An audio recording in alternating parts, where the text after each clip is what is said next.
Giving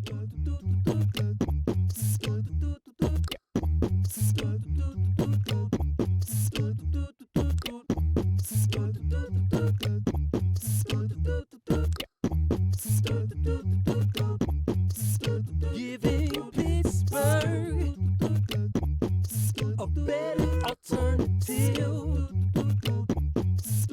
Giving Pittsburgh a better alternative. Yeah. Extra, reading the issue. Raw news, unapologetic, no tissue. Catch the wave, the flow first certain. Nothing pull you in like a Pittsburgh Current. Free from influence, nothing less than. No flexing, aim for progression. We cover news, politics, all forms, and entertainment that comes in all sources. Good morning, everyone, and welcome to the Pittsburgh Current Podcast. I am Pittsburgh Current editor and publisher Charlie Deach. And sorry, we're a couple of ticks late this morning. It's one of those, I don't even know if it's stay in bed morning, but it's definitely like don't leave the house, kind of hunker down and eat frozen pizza or something. But I'm glad I came in because we have a great guest today. We have a good show. Our guest today, a couple reminders. New issue of the Pittsburgh Current is currently on stands.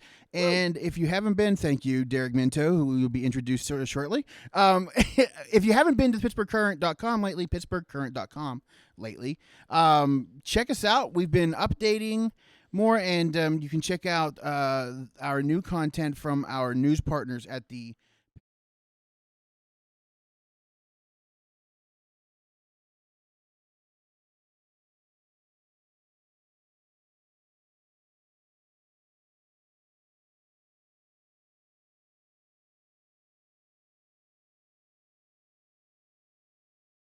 Al Mysick and the folks at the Penn Capital Star have been doing some really great stuff. So, but on to this. Sorry, we just had a light movement. Moving on to this week's show. My guest is Derek Minto, co-owner of Burning Bridges Comedy Club. Look at that. That's a great product placement. Your phone should be ringing off the hook. Mm-hmm. I like this light. It's making me look good. This one side of me looks like I'm shooting a shot by Steven Spielberg. That's good. It's like God lights pouring through here. No, don't change it. Don't change it. Don't change it. Hi, how are you? This is great. Thanks for having me on, man. No, I really appreciate it. Thanks for coming on. I'm glad to hang out in Beachview again. I used to live here. Oh, did you? Mm-hmm. Did you like it? And you can be honest. I loved it. Yeah. So this is the thing. I knew absolutely nothing of this neighborhood. All my experiences in Pittsburgh were like the South Side and the North Side, and this was like the first time I ever like came to like an ethnic like it was just the demographic wasn't like a bunch of like people putting out lawn chairs and like yelling at like getting in domestics about Steelers games. Right. Like there's completely different domestics that happen up here. Yeah. But no, it was just the first time. Like I was like, oh my God, there's like 3 different ethnic grocery stores like within like a mile of each other. And that's you know what, I've never thought of that, but now that you say that, there is we don't see many parking chairs up here now that you mention that. It's very strange actually now that you mention. Yeah, Beachview is also cool because it's like the tippy tip like of Allegheny County. It's like the weird. Yeah. It's like the Florida of Allegheny County. It's like this weird peninsula that like exists up at the top. Like it's just barely the city. Yeah. It's like I think it's like the only community on the other side of the mountain. Yeah. You didn't mind the I mean, we are obviously a very hilly neighborhood up here, which can be a bit of a disaster in the wintertime, but you didn't have any trouble Oh, I loathe that. I loathe hills. I hate them. I've seen so much crazy stuff happen on those hills. Yeah. Like I used to live right in the middle of a hill with me and my old roommate Zach Funk, who's also a comic, and it was his house. I moved in with him. It was just the amount of times, like, it'd be like 3 or 4 in the morning, we'd hear like shh in like the middle of a snowstorm, and that car just slam into our fence. It's like, all right, let's go outside, let's get him out of the yard. Like, I've seen so many wrecks and like crazy stuff, like on like because I think like the highest graded road in Pittsburgh's in this neighborhood. Shoot like Aldi commercials there or some crap like that. I don't know. I don't watch commercials anymore.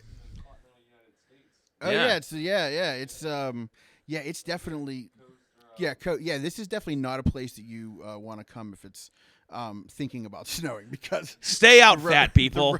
Get out.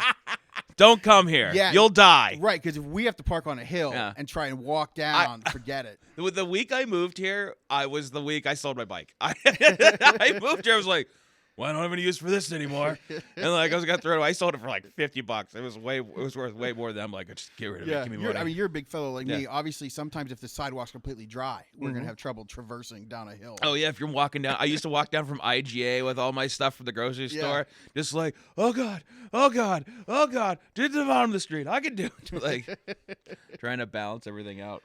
We're what Pittsburgh? I mean, you obviously have a great affinity for Beachview. Any other Pittsburgh neighborhoods that you really, for one reason or another, that you really either like or find interesting? Well, I mean, so the South Side, like, the thing is, like, that was like the first like adult neighborhood I ever lived in. So that's always like it's in my heart of hearts. Yeah. And people are like, I remember when I had to leave the South Side. Yeah. When I was like 29 years old, and I walked outside of my porch one morning before work to go smoke a cigarette when I still did that. And I walked out, and I looked from my front porch on 9th Street, and I could see Duquesne University, which is my alma mater, across the river. And I'm like, oh man, I'm that guy now. I didn't move. I didn't go anywhere. I went to school, and then I just stayed in the neighborhood. Yeah. But like the thing that like blows my mind about the South Side is it's a really great neighborhood in the day. It's like this is Jekyll and Hyde quality. And that like a lot of those bars that like people like crap on like are actually, some of them are really great. Yeah. And the thing that also just like particularly I find I've never been anywhere. I've been maybe in DC and a couple other cities, but have such as like a collection of bars and places that if you don't like that kind of bar, you can find a slightly different variation with different people not that much farther down the street. Like it's a really neat place, and I've seen unbelievable things in the South Side. So that's in my heart. Yeah, I lived on I actually, when I first moved back to the area in like 2000, I think I lived on 13th and Carson. Oh yeah, above the Pickle Barrel Deli. I don't know what it is now. Dairy Queen. Oh, it became a bunch of different restaurants. Yeah. Now it's a nothing. Well, I lived on the 3rd floor above the nothing. Yeah, and it would be it was. You walk to work or walk back from work, because I worked on the South Side then, and it was just a different place. But then at night you start hearing you hear the crowds, and then around 4 a.m., 3 a.m. you start hearing all the bottles being thrown into the dumpster, and so that's a pleasant sound. Right, that's a pleasant sound too. Oh man, the my favorite time in the South Side is right around 6:30, 7 o'clock in the morning, because it feels like you're driving through that scene when it's like one of those sci-fi movies or horror movies when they first arrive in the town. Right. And there's just like paper blowing about and bottles. And like there's a loose dog that's like and just like runs off into the distance. You're like, what happened here? It's like Rick driving through town if he wakes up in The Walking Dead, just sort of like how'd everybody go? I thought this place was I thought people lived here. So you are a comedian, a Pittsburgh comedian, and you are, I thought it was weird, I mean, obviously. So you are co-owner of the Burning Bridges Comedy Club. Yeah. And you guys just recently had a kind of a shift in ownership. Your partner, John Dick Winters, and now your new partner is your domestic partner. Yes. Or Amanda Averill. Yeah. So how's that transition been, and when did that all start coming about? Over the summer, John had a lot of his own personal stuff going on, so he decided to kind of put what he wanted to do aside. It was, I had experimented with the club before, and then it was like he was the one that really pushed it, and then he was like, let's do this, let's do it. And we did it, and it was happening, and then he was like, I'm leaving, and I'm like, you got me, you tricked me into making a comedy club, you dick. It was a long game. It was a prank that he started years ago. But that's so working with Amanda is one. She was already heavily invested in the process. Yeah, sure. I mean, Amanda's been doing stand up for about 5 years. Right. She's always had kind of an ear to the ground, especially with what's going on in the Pittsburgh comedy community. So it was a natural transition. Like she already knew, she was already doing her marketing, and she's really stepped up. Like she really does an awful lot, and she's great to work with. It's weird being partners. You know, Yeah. we've always been you set a lot of boundaries. You do the best you can, and you just have to try to be as objective as possible. Right. And it's impossible. Right. It's an impossible task. But we got kind of lucky. Like, the things that, like, I've seen other comics, like, not all comics date other comics. Most don't. Right. I do because I'm an insane person. And I don't think anyone else can put up with my schedule. Yeah.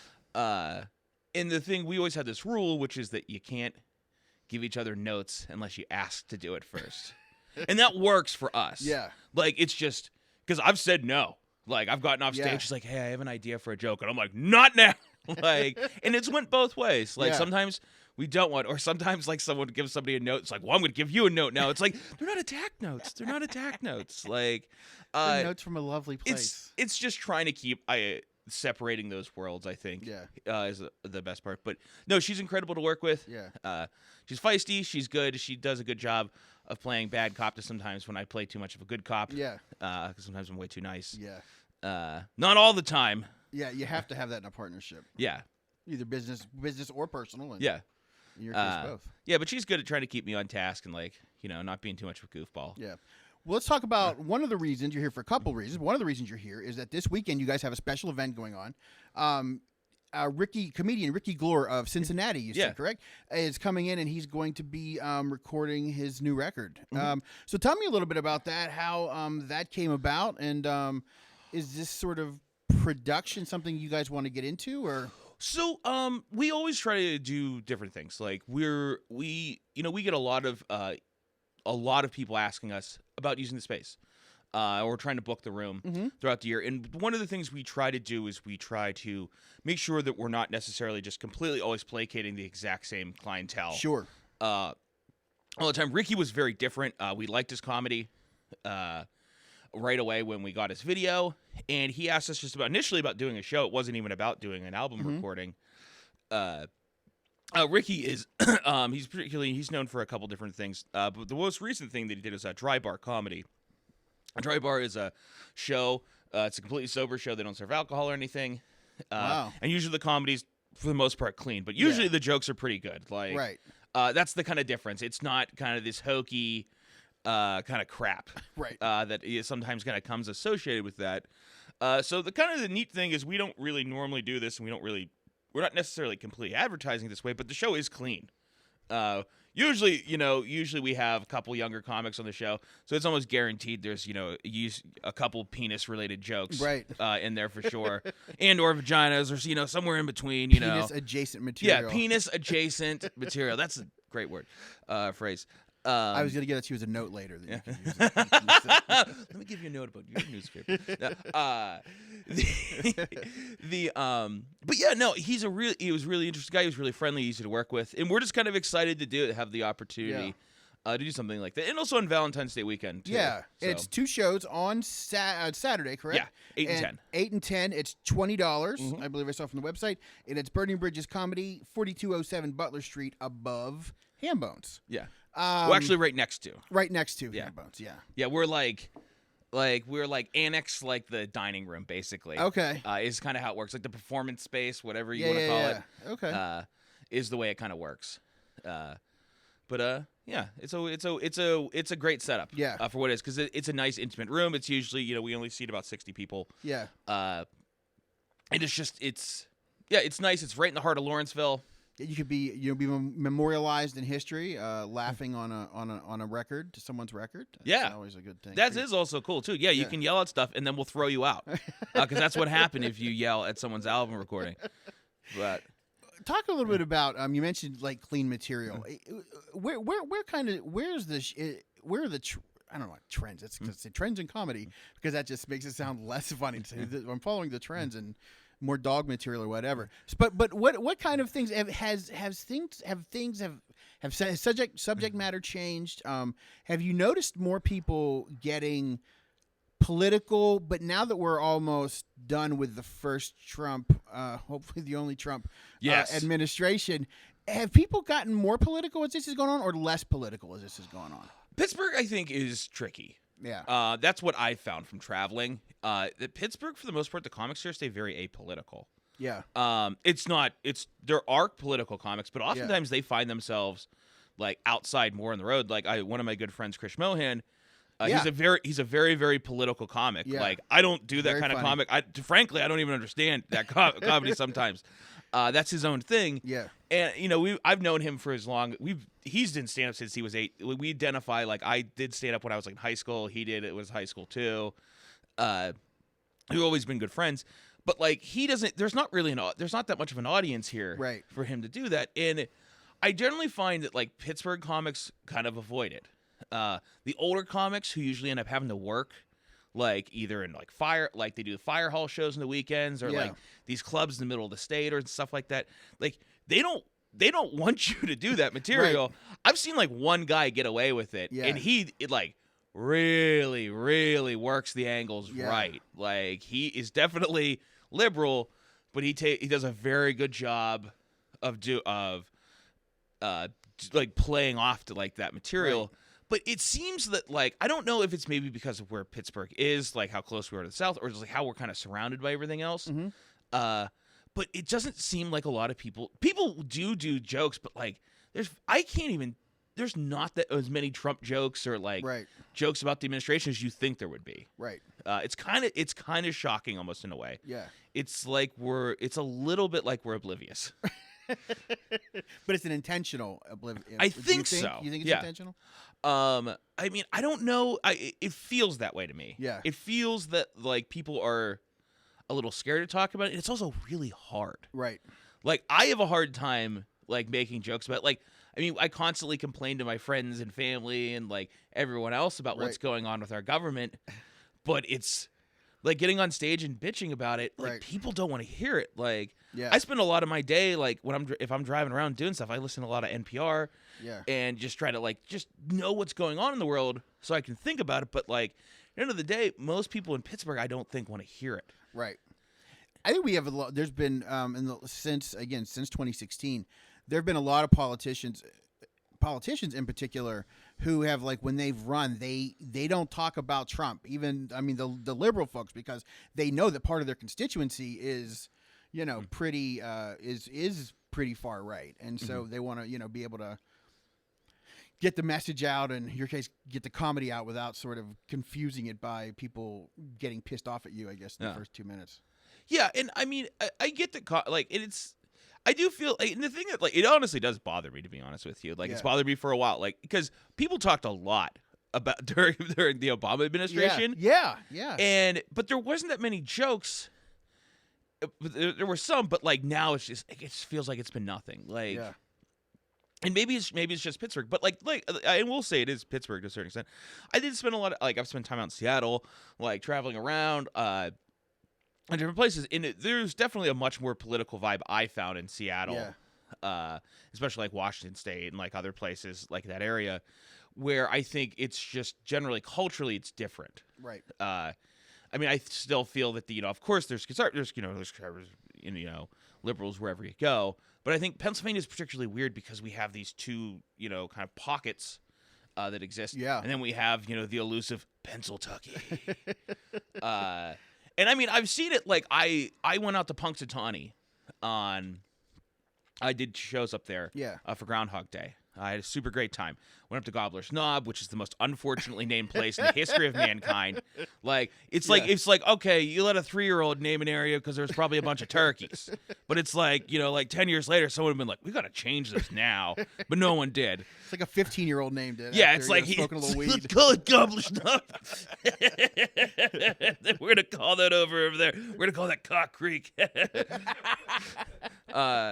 It's just like but anyway, I'm standing in line and I'm having this really nice conversation with these people from like Buffalo, and then I don't know why this guy got super comfortable with me or what, but he's like, hey, blah blah blah.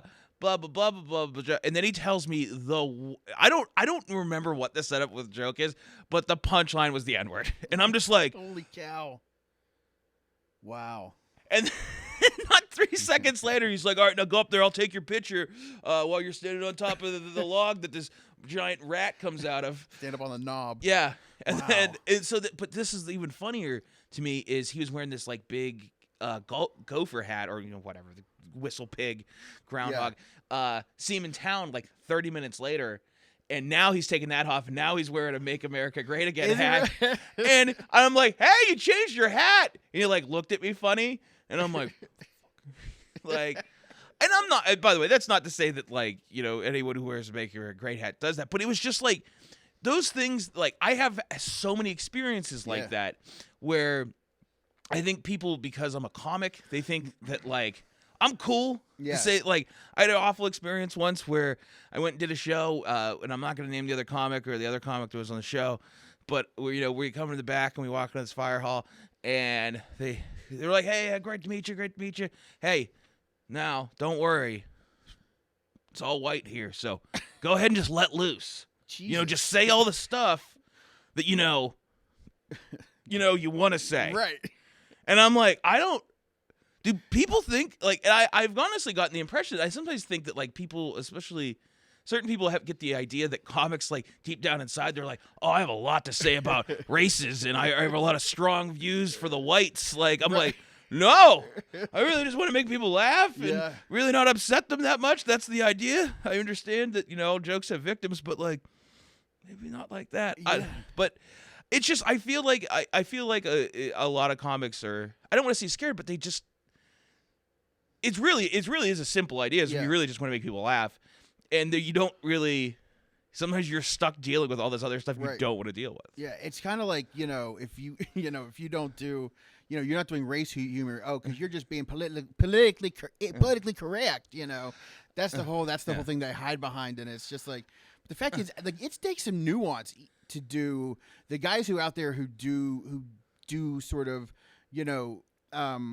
race comedy or they have a lot of that in their material, and they hear like a Dave Chappelle or someone like that use the N-word, and they actually think, "Oh, the N-word must be funny. Let's throw that out there." Meanwhile, it's that one I was knew right away not to say that word. Like, that was a real easy one. It was like, all right, let's not do that. Right, exactly. Like that's one, and it's amazing though when and we talk about white privilege or whatever.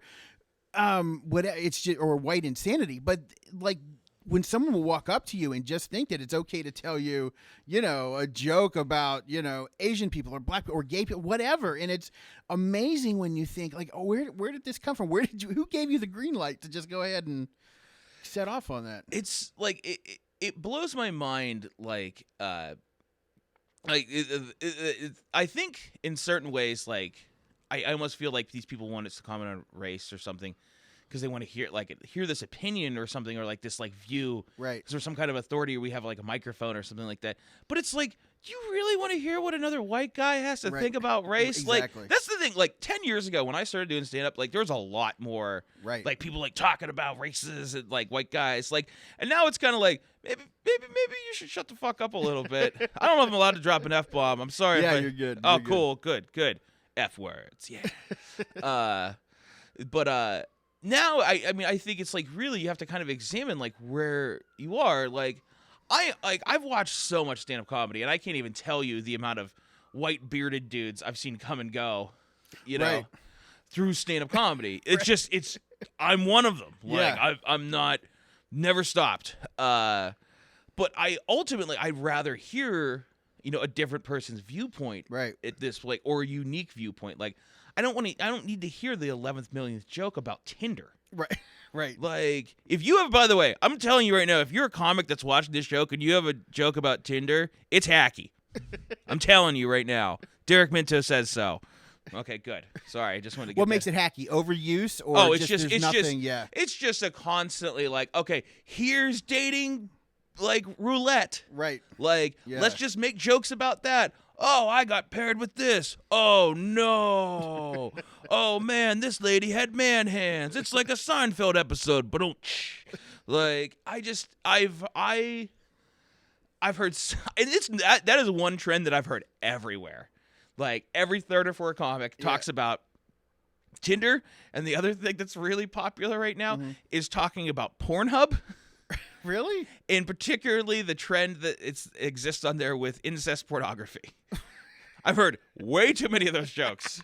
And I've heard like one or two good ones. Wow. So It's funny what people sort of latch onto is, Yeah. oh, hey, you know what's funny? Stepmom porn. Yeah. It's just there's a lot. Yeah. Those aren't necessarily as bad as the Tinder jokes, but there's a lot of those too. We're here on the Pittsburgh Current Podcast with our guest, Derek Minto of the Burning Bridges Comedy Club. And before we get back to our conversation about all things comedy, I want to tell you a little bit about the Australian Pink Floyd show just recently announced their brand new All That You Feel World Tour. Don't miss the visually stunning performance live in Pittsburgh at the Carnegie Music Hall in Oakland on September 22nd. Tickets go on sale Friday, February 14th at 10 a.m. Visit www.druskyent.com. For more information, that's www.druskyent.com. Australian Pink Floyd show, that could be fun. Yeah, I'm not gonna lie. I'm pretty sure you're not supposed to see Pink Floyd in like a library music hall, though. Like, I feel like that's the wrong place. It's kind of the time, though, right? I mean, everything sort of grows up. It's like, everything, the people who, it's funny, it's like the people who used to watch that stuff and go to that stuff, buy those records, they're now older and now go to different places. Like, they're not packing themselves into the the dingy bar to hear a band. They want to go to a music hall or a club, like a theater. Yeah, going to the theater to hear music. I'm going to the theater. I hope I hope it's one of those concerts where a bunch of people in the front stand, and everyone in the back's like, "Oh, I got to stand too. Damn it! What's that crap?" It's weird, like when things become things. Like I've heard, like I don't know how many things I've heard lately about people pissed off about people standing at concerts. It's weird how these things sort of like get into the public. Are you a concert stander? Yeah, probably. Yeah. I don't know, like it's like you're at a concert, like it's kind I think it's weird to sit. I do too. Yeah, my years ago, probably like before my wife and I got married, she Elvis Costello was in town here, but we weren't around, so she bought tickets to Cincinnati. We went to Cincinnati for the weekend, and she's not a fan of the music, but she, did something nice. It was my birthday gift, and so we're there, and everybody, of course, stands up, and then everybody stays standing, and she's just like, "This is not a sitting concert," and I said no. So she just sat down and had the whole thing to herself, and it was, but but standers and sitters can get along. I think it's a matter of. Yeah, no, dude. I used to be so like that. The Pink Floyd, the Wall. Yeah, used to scare the crap out of me when I was a kid. Like that was like terrifying to me. Like growing up, like I grew up like just as like MTV started to like kind of come about and like be like popular. But I was like really little when it was like first started. Right. Like I was born in 1984, and so like some of those music videos were like, oh God! Like I thought I was terrified of meat grinders till I was like 9. Like I'm just like, but I'm gonna come out and I'm gonna be like meat. Like I don't know. Yeah. I like that and Peter. Like there's what I can't remember the name of the song. Not Peter Gabriel. It's who does the song Sledgehammer? That's Peter Gabriel, right? It is Peter Gabriel. Is it? I think so. I have no idea. Yeah, maybe. I feel like it is. I feel like it is. Let's go with that. Like any kind of claymation video, which is nightmares for years. Yeah. I still have claymation nightmares to this day. Really? Yeah, where like something like Claymates to life, and then it's just like hunting me down. But like now, because I'm an adult, it's like it's not like like a Velociraptor or something. It's like now it's like someone who wants me to pay my bills. Like, but made out of clay. It's like, Derek, you got to pay your student loans. No. Because that's all my nightmares are now. I don't know about you. They're all like weird, like, oh man, I got in a car accident and my license was expired. Oh man, I can't drive for a couple months. Like, it's all like these really inane situations. But like my good dreams are like, I'm like flying around, like helicopters and cool stuff like that. You got to take the good with the bad. For every helicopter, there's got to be like a claymation bill collector. Yeah. coming to your door looking for your payment. Yeah. So where do you mine sort of new and interesting material? What kind of things? I definitely try to pull a lot from my personal life. Mm-hmm. Like just what's kind of like going on around me. It's always easy. You try to find things that make you feel anything. Like sometimes it's hard. I don't try to mine from social media particularly because I find it sometimes really numbing. Like it's just very placating. Like, oh look, oh my, those are the great things my friends are doing. But like, every once in a while, I will see someone like lie or like do something, and it just like really drives me insane. Yeah. Like this is like I've been talking about this on stage, and it hasn't been that funny so much. It's just me flipping out. I had a friend over the summer during the great the Popeyes chicken riots. You remember that? Dark, dumb time. By the way, that's when I knew for sure we were in a dystopia when there were chicken riots. Right. That's when I knew for sure we were in a dystopia. And she was like, "Yeah, I went to Popeyes today, and they gave me a second chicken sandwich for free." And I'm like, "No, they didn't. There's no way that happened. There's no way in the entire world." Do you understand at that particular point in time, those sandwiches were like, it was like in the equivalency of value of things. Right. It's like diamonds, that chicken sandwich, Yeah. gold bouillon. Like that's insane. And it's just, like I people lie like that kind of stuff. A lot of it I found recently. It's just my complete misunderstanding of everything in the world. Like, I know I've at least had this self-realization. Like, it was sometime in my 20s when I was like, I realized that I was just smart enough to realize that I was wrong about everything all the time. Yeah. And that's it. Like, Yeah. I'm not smart enough to fix it. I'm just smart enough to know. To recognize. Yeah, and it's like, oh, cool. This is a hellscape. Right. This is bad. And so when I try to like think, like kind of find, like usually that's where I find my humor is like me either misunderstanding things or just being put in like weird situations. Like I've talked to recently, like, you know, I am technically a professional stand-up comic, but like I still do, you know, ton of side stuff. Like I just drive DoorDash sometimes. Yeah. And I've been talking a lot about that, about how weird of a job that is. Like I had this weird experience over the summer where I had to bring a lady a hamburger in a hospital. Oh, really? Yeah, and it was like, this is like, what happened is I go to the Burger Kingdom, which is what I call Burger King, and I buy a single hamburger, and I'm like, that's weird, right? You know, because usually people buy 20 hamburgers. Right.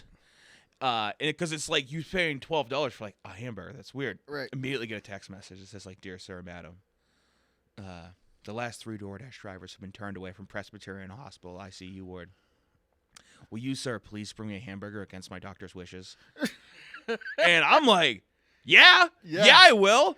It's Because that's amazing. Like, what are you kidding me? You're asking me to smuggle something into a hospital? This has become the coolest job in my entire life. Right.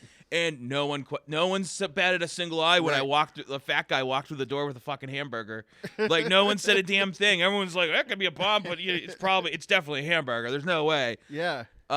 Walked it right in, brought it to the woman. She couldn't talk. We did some sign language real quick, walked out. I'm pretty sure it's the only good thing I've ever done in my life. That's that's amazing. Yeah. That's like it's like some kind of underground ring for, you know, to bring food. It's amazing, like with that job, like what sometimes people will order and then you find out what they do with it. Like I've multiple times I've brought people like steaks for people's dogs. Really? I've like watched it happen. Or like Wow. I saw one time someone give their also the same way. I've also seen the opposite where like someone gave their dog like a keto bowl. Dog was like, all right, I guess love whole grains of quinoa, you know, like I'm like, I guess you do, dog. Guess you do. Do you think, like, remember when you were in grade school, especially, and the textbooks, they'd always have like, you know, the different sections, and it would say like the Whiskey Rebellion and like the Boston Tea Party. Someday there'll be like the chicken riots. Yeah. And some kid will be learning about the you know, the day we killed one another for chicken sandwiches, just so we didn't have to go to Chick-fil-A. Oh, It's probably liberals killing each other too, you know, because they were looking for that Chick-fil-A fix. Oh man. And have you had one of those Popeye sandwiches? I haven't. Oh, dude. Although I will say, you mentioned it. I don't want to mention the person's name, but someone I know very closely. They had their, you know, sometimes you have your card hacked or whatever. They had their card hacked, and the person who hacked it bought 25 Popeyes chicken sandwiches. That's why. That's why you steal a credit That's why card. you stole the identity. That's why you steal a credit card. buy the- That's why you do that, folks. That's exactly why you do that. That's brilliant. Yeah. Don't start an international, you know, drug smuggling ring. Buy some chicken sandwiches. Yeah. If you're gonna steal my card, have a chicken sandwich. Don't buy a bunch of drugs in the Silk Road. Nah, get that. Go down and Popeyes. This is the thing. The reason I can't eat Chick-fil-A, I can't do it. Yeah, because I just can't. I love me a good chicken sandwich, but you know, once I found out stuff, it's like, and I'm really trying not to be like one of those guys that's like, I'm not gonna eat this, but it's like that's too much. Yeah. Like, there's different things that can be done incidentally. Like, if a business funds a certain conservative thing, I can deal with that. Yeah. But it's like, nah, when you're you're deliberately funding organizations that are attacking, you know, like gay people for like no reason. Like, it's like you're bad. You're a bad like. You can. There's so many good Christian things that like actually help people and charities and like really good stuff. And it's like maybe when you have a wing of your religion that's like just about like taking down people and like hurting, like it just seems like you're just hurting people. At least to me. I mean, like I don't know. It just seems like I can't do it. Right. Like, to the point where I wouldn't even deliver the like. I wouldn't even. Oh, really? You wouldn't deliver? I wouldn't deliver them anymore. Yeah. Wow. It's easy. You can just turn them down. It's not that hard. Yeah. You don't have to put like a personal But also, reason. like it's always like you're bringing them to like some like kid who's staying at home that day. Right. Like I'd have to bring them to like this is why I stopped delivering the South Hills, because I'd always have to bring them to these like McMansions. Like I remember one of them had like one of those governor's driveways, where you had a little pull up, which I just found out the name of that, by the way. Oh, really? Yeah, I pulled up and the kid came out and he's like, "Hey, thanks, man." And like he runs inside, he's like, "Yeah," and he's like super excited. I'm just like, "You don't even know, kid. You don't even know what you just did." And I'd always steal a waffle fry because that's like stealing like 11 fries. Oh, right. That's right, DoorDash. If you're watching this, go ahead and fire me. I've stolen some fries, okay? Listen, they get loose. Sometimes they fall out of the bag. By far the worst thing that ever happened one day was I had a bag of food, and I'm not gonna give any other details, but I opened the door and it just fell out on the sidewalk. And just chicken nuggets and french fries went everywhere. And no, it was like 12 o'clock at night and no one was around, and it was like there was salt all over the ground and stuff, and I'm just like shoveling it into the bag. Yeah. And like I pick it up and like these two girls come out, they're like, "You have food?" I'm like, "Hey, yeah. Oh, by the way, I just want to let you know your bag tipped over, so the nugs and fries are gonna be a little loose. I'm sorry about that." They're like, "Oh, okay, here's a $5 tip." And I just like drove away. I'm just like, I'm an awful human being. I'm an awful human being. Felt really bad about that. Sorry, girls. I'm sorry. Yeah, but it probably the worst thing in their lives that day was to eat, you know, governor driveway nuggets. Yeah, yeah, that is true. That is true. So you guys, you're still doing, and you're still doing the open mics on Wednesday nights. How Thursday nights and Monday actually we do two. Monday and Thursday for the open mics. How's the talent looking? When you got people, obviously there are people who just want to try it, but are you seeing some good talent coming up? So over the past year we've actually Pittsburgh has it's kind of neat in a way. Like we kind of had like a class, we'll say graduate. I don't know. That's a weird way of saying it. Sounds weird. But we had a lot of people like kind of like make the next leap, like to go to bigger markets. Yeah. Like we had a lot of people go to New York, LA over the past 2 or 3 years. So right now there's like a little bit of a vacuum. And what's neat is always neat when this happens is it just kind of naturally starts filling itself. Like people start kind of stepping up when there's more opportunities to perform and there's more time, people get they try harder. They can kind of see that there's a place for themselves that they can find. And so definitely I feel like there's a good group of people.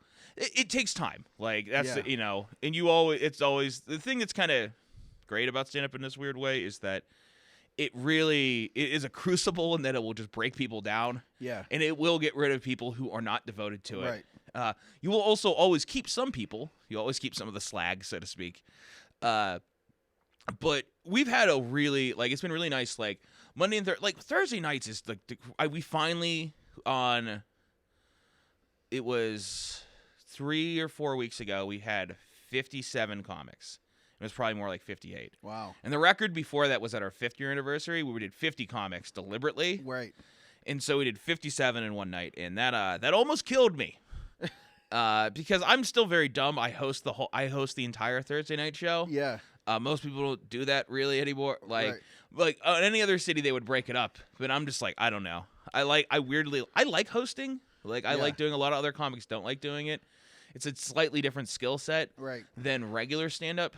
It requires a difference. Yeah. And what's weird is when, especially like later when like other comics there's some comics who to this day probably have only ever seen me host. Yeah.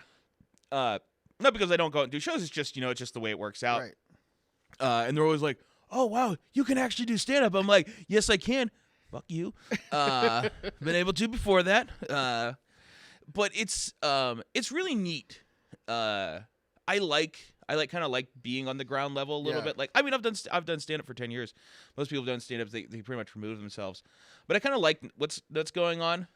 Like, I like having kind of a pulse in watching the comics. I mean, I can't watch all of it. Sure. If I watched all of it, my head would explode. Right. So when you have like 58 comedians, how much time do they get?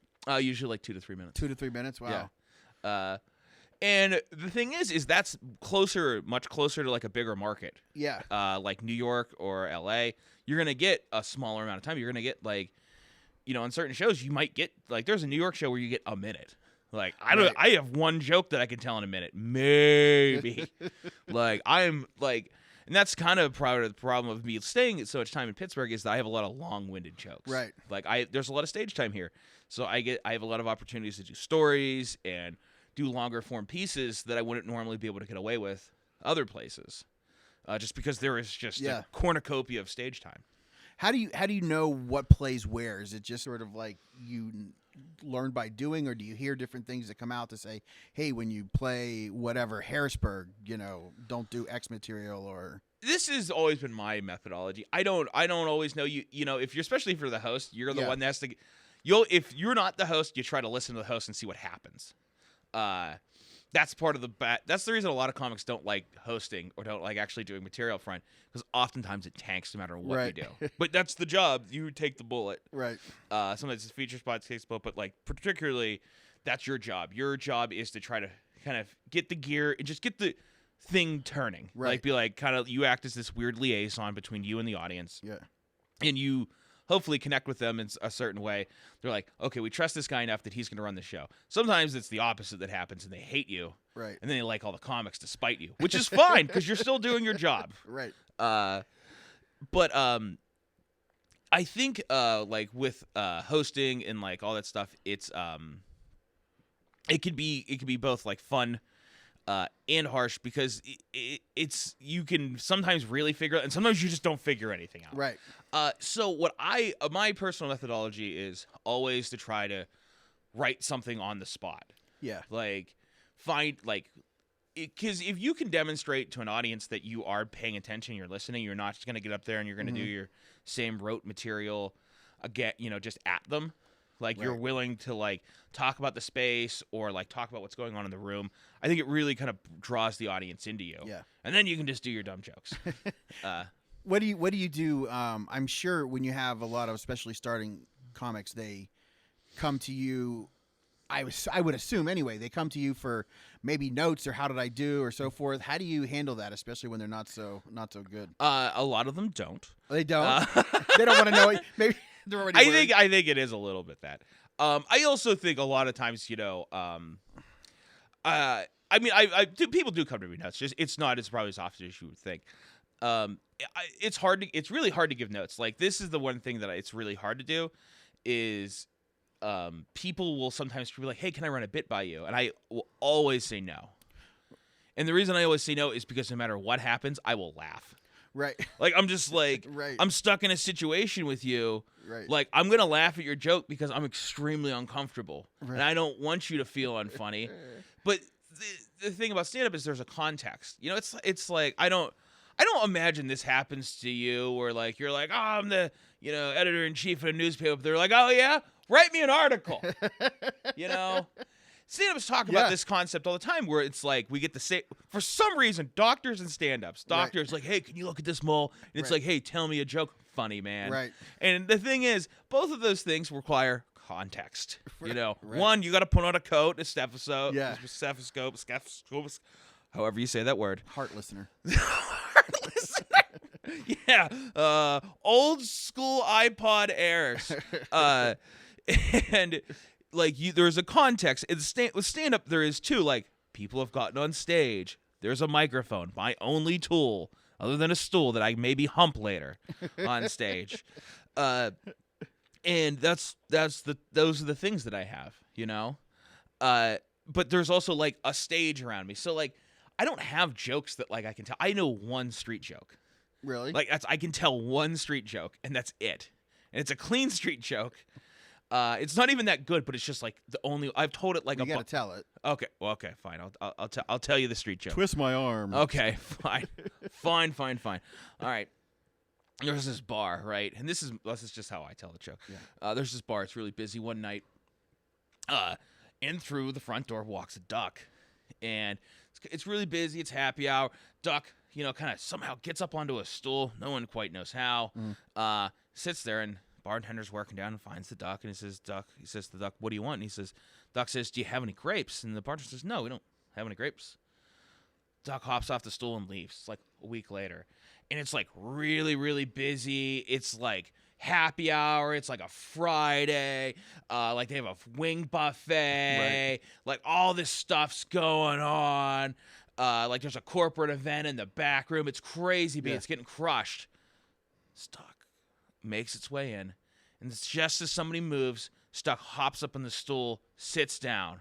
Bartender sees this duck again. He's like kind of shocked that this duck's made it in here for all this ruckus. And he goes to the duck. He's like, "What do you have?" And he says, "Do you have any grapes?" He's like, "No, man. I told you last week we don't have any grapes. What are you insane?" Right. Duck hops off, leaves.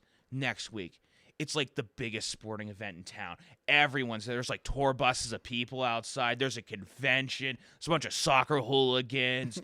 Like they're just giving away beer because it's going bad. It's insane. People are like strapped to the walls. There's a bouncer like letting people in, ticketing them.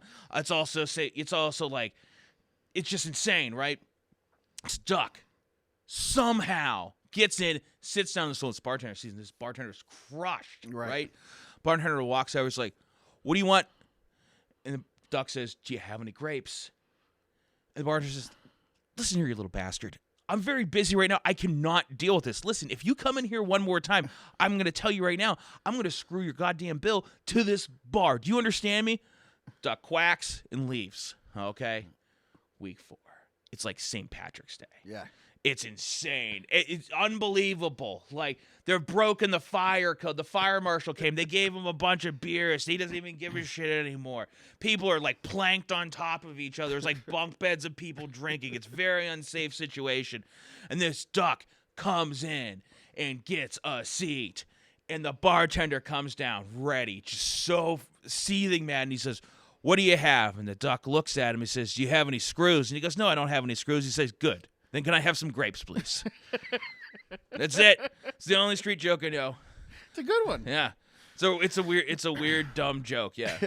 But see, you also if you might have heard that joke, you would have read it. Like you might have not. Like you might have just been like, "Heh." But like we're stuck together, so now it's like you have to laugh. So that's what it's like sometimes when stand-ups run jokes. I will say this as you were telling it, I'm like, I hope the punchline's funny. So but it was. I laughed. That was a legitimate laugh. But yeah, no, I see what you mean though. You're kind of on the spot. You're kind of like stuck there. Yeah. Right. Like, not that I don't think we're fake laughing or anything. Like we've been talking about, but like sometimes it's just like really hard. Like, so when people I always try to tell people, it's like I have to watch you on stage, like. And it's really funny because you sometimes get people who are so cocksure of what they're doing, and it's just like you have no idea. It's stand-up. I sometimes explain it. It's a lot like boxing. Yeah. I think I might even use this analogy last time I was on. Into that it looks like one thing, but it is another thing. Yeah. And I got in this screaming match with a guy. I wasn't screaming. He was. He came and watched the Thursday night show, which is an amazing thing to watch because you will watch some incredibly good comedy, Right. And you will watch heinous, Right. You'll watch people go down in flames, and it's always interesting because some nights the show's really hot. Like listen, we've done that show for almost 9 years. Mm-hmm. We don't even necessarily per se have a built-in audience, but people know enough that we always have a crowd, which is very rare for an open mic. We're very, very lucky, very fortunate that people come, and people ask me, "What's the secret to how to get people to come?" And this is my answer. I have no idea. I have no idea what we did right whatsoever. Yeah. But he came into the show, and I'm standing at the bar, and I'm getting a drink after work, and he comes over, and he's like, "Hey, man, you did a really good job hosting. I really enjoyed the show. I think I'm going to do this." I'm like, "Oh, awesome, man. Yeah, we do mics Monday, Thursday. You should come in." He's like, "Yeah, I've done opera for 10 years. I've hosted a bunch of shows. I've done this and that. I've written a bunch of comedic stuff." I'm like, "Oh man, that's great." And I'm like, the thing that's really interesting about stand-up is that it's a bit different than you think it's gonna be. Right. And he's like, "Nah, I know how comedy works.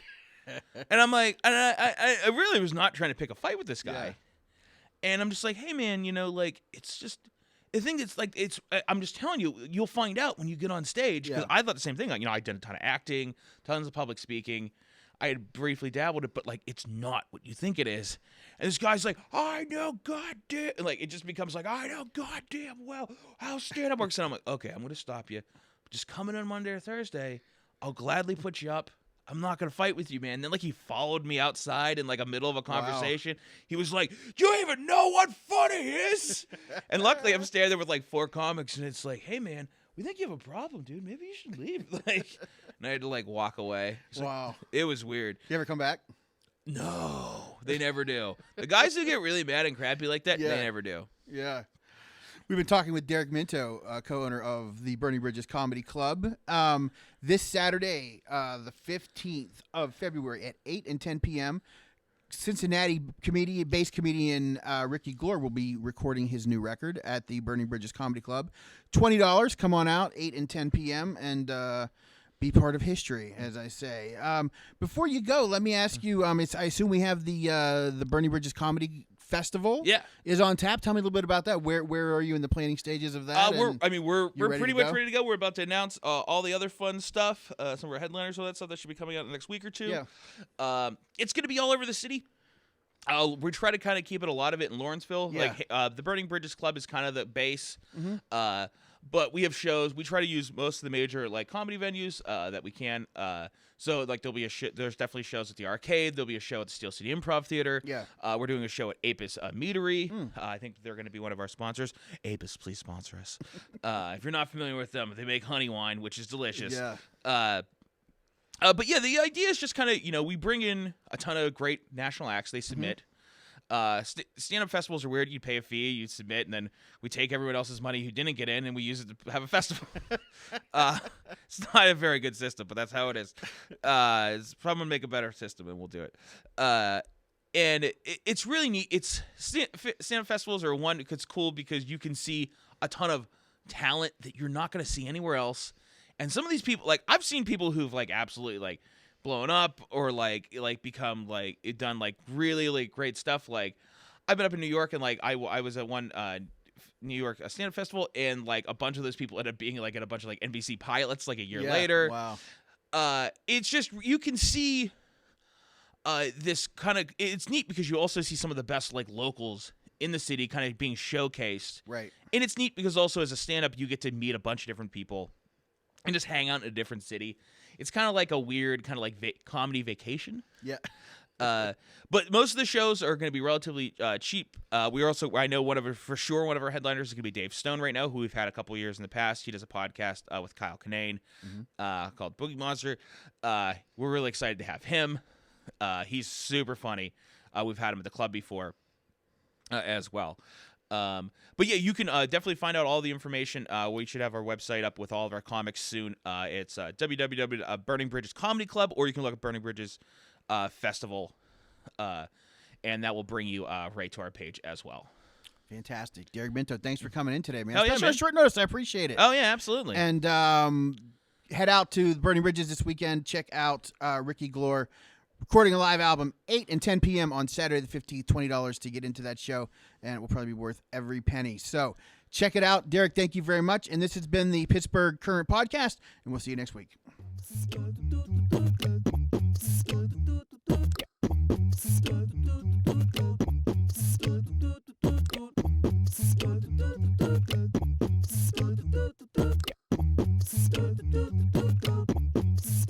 Giving Pittsburgh a better alternative. Giving Pittsburgh a better alternative. Yeah. Extra, reading the issue. Raw news, unapologetic, no tissue. Catch the wave, the flow first certain. Nothing pull you in like a Pittsburgh Current. Free from influence, nothing less than. No flexing, aim for progression. We cover news, politics, art forms, and entertainment that comes in all sources. Pittsburgh, a better alternative. Giving Pittsburgh better alternative. Giving Pittsburgh a better alternative. Giving Pittsburgh a better alternative.